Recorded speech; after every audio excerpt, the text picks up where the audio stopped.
High বন্ধুরা, আজকে আমি চিকেন বানাবো। সবাই দেখো, আলুটা ভাজা ভাজা করলাম, তেল আবার দিলাম। দেওয়ার পরে তেলটা গরম করলাম, গরম করার পরে তারপর ছোটো এলাচ এটা একটা গরম মশলা দিলাম। দেওয়ার পরে তারপর তেলটা গরম হলো, গরম হওয়ার পরে পেঁয়াজ দিলাম, মরিচ দিলাম, তেজপাতা দিলাম। দেওয়ার পরে একটা গরম হবে, গরম হওয়ার লবণ হলদি চা কিছু লাগে, টমাটো দিলাম।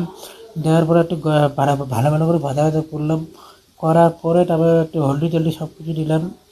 দেওয়ার পরে তারপর আবার একটু জল দিয়ে একটু ভাজা ভাজা করলাম।